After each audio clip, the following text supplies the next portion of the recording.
Hi all it's VJ. Night சென்னையிலேருந்து வரதுக்கு ரொம்ப லேட் ஆகிடுச்சு, 12 ஆகிடுச்சு. ஸோ மார்னிங் லேட்டாக தான் எழுந்துக்கிட்டோம். எழுந்தோடனே நான் துணி துவைக்க போட்டுட்டேன். ஆல்ரெடி சோஃபாவில் வர துணி இருந்தது.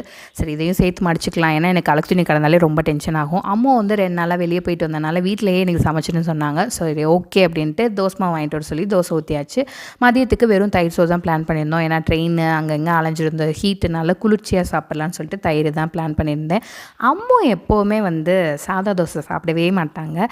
எப்போவுமே வந்து பொடி தோசை, நெய் தோசை, எக் தோசை, ஆனியன் தோசை அந்த மாதிரி தான் சாப்பிடுவாங்க.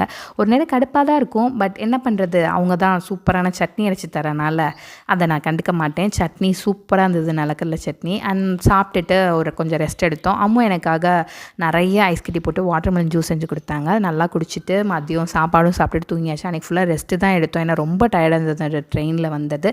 அண்ட் நெக்ஸ்ட் டே மார்னிங் வந்து பூரி சாப்பிடணும் போல் இருக்குன்னு சொன்னாங்க. சரி ஓகேன்னு சொல்லிட்டு நான் சிக்கன் குழம்பு வச்சுட்டு மாவெல்லாம் பிசைஞ்சு ரெடி பண்ணி வச்சேன் பூரிக்காக. அம்மா வந்து இன்னும் கொஞ்சம் சிக்கன் எடுத்துகிட்டு அந்த 65க்காக மேரினேட் பண்ணிட்டு இருந்தாங்க. ஏன்னா மதியம் குழம்பு கொஞ்சம் சேர்த்து வச்சுட்டு 65 மட்டும் போட்டு சாப்பிட்டுக்கலாம் அப்படின்னு சொன்னாங்க. எப்போவுமே நான் பாட்டுக்கு அந்த பூரியை போட்டு எடுப்பேன். இன்றைக்கி அவர் பக்கத்தில் நின்றுக்கிட்டே பார்த்துன்னு சொன்னார்.